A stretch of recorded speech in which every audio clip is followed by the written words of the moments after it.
Today is day 353 of the October 7th war. There have been near unceasing sirens today across northern Israel. Hezbollah is attacking the lower Galilee with a plethora of rockets. And frankly, it's a scary time in northern Israel. Israel's Minister of Defense, Yoav Gallant, declared that ahead of us are days when the public will have to show composure, discipline, and full compliance. End quote. They're referring to safety warnings from the IDF Home Front Command. The IDF has also intensified its airstrikes against Hezbollah targets inside Lebanon. And earlier today, the IDF sent warnings to residents of southern Lebanon that if they are living near Hezbollah targets, they need to leave the area immediately. IDF spokesman Daniel Hagari said that Hezbollah has cruise missiles ready to fire from inside houses in Lebanon. And in fact, Hezbollah has already fired missiles from inside homes. For example, just recently, the IDF published a video showing one such home in Lebanon. In the video, we see as the cruise missile was about to be launched, an exterior wall fell away from the home and the missile was ready to fire. This is the precise moment when Israel struck the house. Now, this isn't new. For 20 years, Hezbollah has been militarizing civilian infrastructure in Lebanon. Hezbollah has packed villages across Lebanon with weapons aimed at villages in Israel. And let's remember, Hezbollah has seen Hamas's strategy of hiding behind civilians. And Hezbollah believes, like Hamas does, that they can shoot at Israel's people with impunity, and that if Israel shoots back at them, it will be Israel who is condemned for supposedly firing at civilians. Now, in the meantime, Israel has been telling civilians in Lebanon via text message and even radio broadcasts to stay away from Hezbollah, and we truly hope they can. Israel does not want a war with Lebanon or its people. That's why Iran's terror army in Lebanon is trying to use Lebanon's people as its personal shield. As Israel acts against Hezbollah, we need to hold them to account for endangering innocent people all around them. Like Hamas, Hezbollah wants to murder Israel's children from behind Lebanon's children. And as the fighting intensifies between Israel and Hezbollah, you can be sure that world leaders and media will start the story at the end, unfortunately, rather than at the beginning. Here are some key points that everyone needs to know. Number one, Hezbollah is a Lebanese militia that takes its orders from Iran's Islamic Revolutionary Guard Corps. Number two, Hezbollah joined Hamas's war on October 8th. Number three, Hezbollah has continued to wage war for the past year. Number four, Hezbollah wants to destroy Israel. Number five, Hezbollah has fired rockets, anti-tank missiles, and suicide drones into Israeli towns. Number six, more than 60,000 Israelis living near the border with Lebanon have fled their homes because they are in imminent and immediate danger. Number seven, Israel has the right to defend itself against the promise of destruction and against consistent acts of war. Number eight, diplomacy and Israeli military action up to this point have failed to persuade Hezbollah to stop attacking Israel. Number nine, the IDF is intensifying its strikes against Hezbollah in accordance with the principles of international humanitarian law: precaution, distinction, and proportionality. And lastly, number 10, the Israeli government's goal is to allow residents of northern Israel to return safely to their homes. Let's not forget, the Lebanese front is just one front of the 7-front war that the Hamas started on October 7th and Hezbollah joined on October 8th. Those fronts are as follow: Gaza, the West Bank, Lebanon, Syria, Iraq, Yemen, and of course Iran itself. And unfortunately, the bonus 8th front, Jews in the diaspora around the world who are also under attack. All right, at this point, I'd like to invite our audience watching at home to please submit their questions. This is a question from Instagram Live. Do we know Hezbollah's plan in the next few days?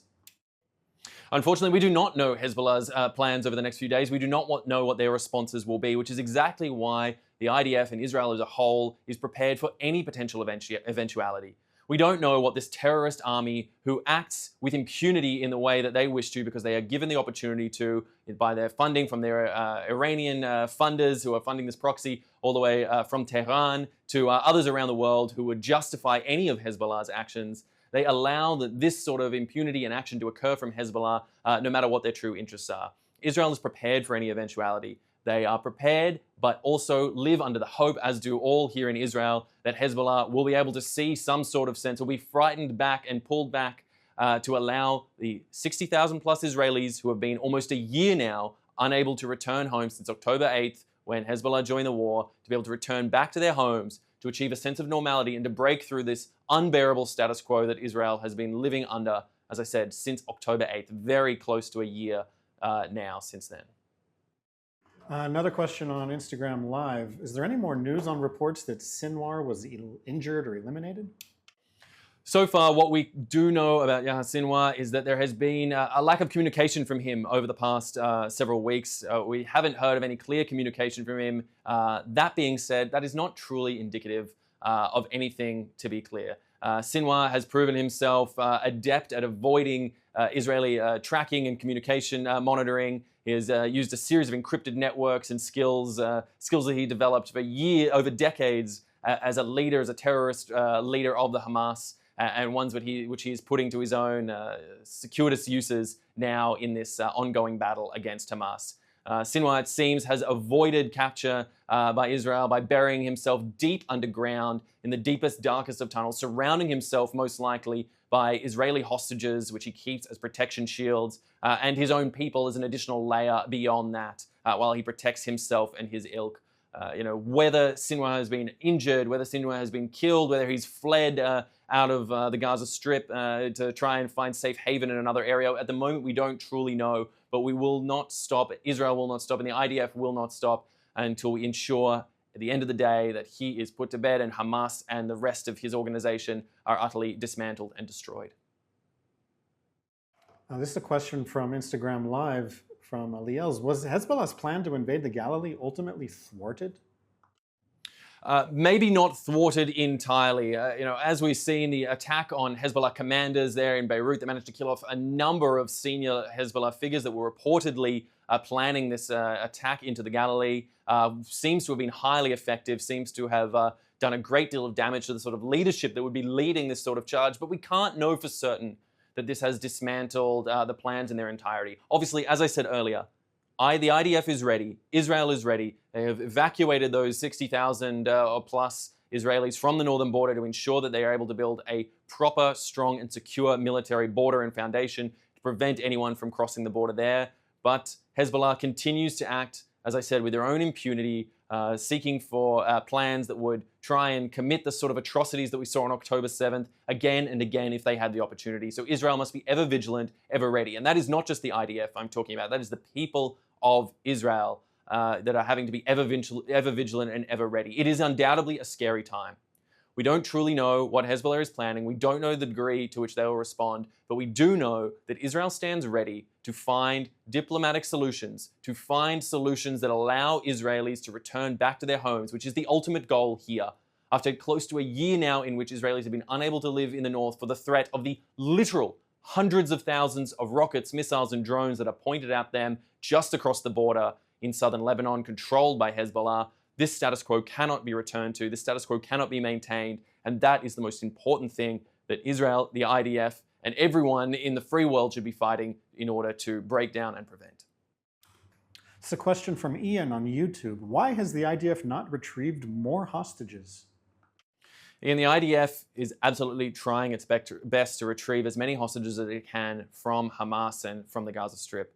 But as it stands now, and unfortunately as the reality is, Hamas understands the value of these assets that they've taken, these human beings, I should say, rather, these human beings that they stole from their homes, but they see as potential assets, as potential fruits of war to be traded in order to gain advantage or continue their ongoing survival in any way that they possibly can. And in understanding that value, they keep these assets as they see them close at hand.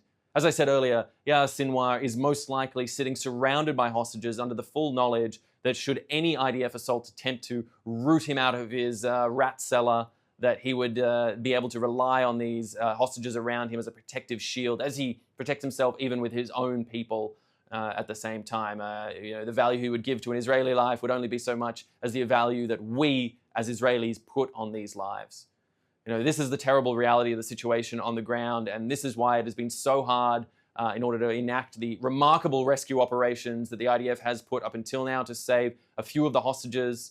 We've seen deals done in the past. We hope that we can get the remaining hostages out, no matter what state they may be, and that is a clear, critical goal in order to bring them home now. We must never lose sight of that goal. But as it stands for now, the situation on the ground is clearly incredibly difficult, and everyone in Israel and the IDF and hopefully all our allies around the world are working tirelessly to try and get those hostages back as soon as possible. We have time for 2 more questions. This one is from Sammy on YouTube, who writes that the Iranian resistance in Iraq has been firing more drones per day towards Israel. It's a big escalation, as it has never been as frequent as it is now. Is this a concern? And will the IDF also strike in Iraq? Sammy, that's a fantastic question, because it certainly is a concern. The entire ring of fire approach that Iran and its militant proxies have put in place around Israel on all fronts, almost entirely surrounding Israel, are indeed indicative of deep concerns. And these militant organizations operating with impunity from Iraq, from Syria, from Lebanon, and from all the other nations around Israel where they do so is a serious and significant problem.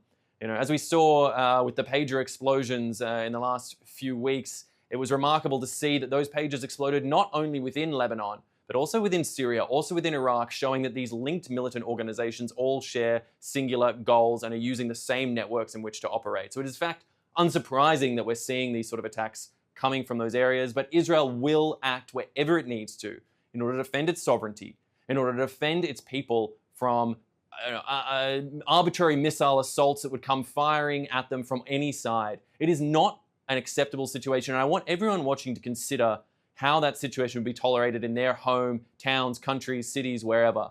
How many rockets would you accept fired towards you before you felt the need to respond, before you felt the need to take any action to protect yourselves, your children, your families, whomever it may be watching, whoever may be there with you?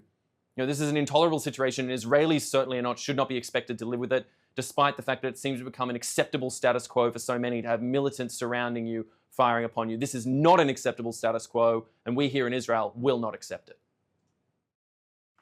Our final question today is from Instagram Live, an account called Czech Support Israel. The question is, can I come to Tel Aviv for tourism now? You absolutely can come to Tel Aviv for tourism. This area right now, Tel Aviv, it is a flourishing area in the world. There are people sitting in cafes. There are people enjoying the fine early autumn weather. There are people out enjoying the beach and trying to live their lives as best they can. Certainly the situation is difficult, and it may become more difficult over the days, weeks, and months ahead. And we all must be sensible and aware, alert but not alarmed. But that being said, Israel is and continues to be open for business, whether that be tourism, whether that be visiting family, whether that be coming to, in fact, enact business. We continue to keep on and keep our lives going, because we will not let those terrorist armies dictate how we live our lives. We will continue to do so in the face of this sort of barbarity, in the face of this sort of inhumanity that is surrounding us on so many sides, as Israel has done since 1948 and, frankly, to some degrees even before. Israelis continue to live their lives. We will continue to do so in whatever way that we can. And that is really the key message that I think we can take away from this situation at the moment. All right, that is all we have time for on today's Daily Briefing. I'd ask you to please join us again tomorrow at 3 p.m. Israel time, 8 a.m. Eastern. There's such a fast-moving array of news at the moment. I think it is a critical time for everyone to be making sure that they're keeping on top of things, understanding what's truly happening, and helping us to get that message out. So please, as I said earlier, like, subscribe, share anything that you can. Clips of ours, we put everything on all our social media. It really, truly does make a difference. I'm Asher Westropp-Evans. Thanks for watching.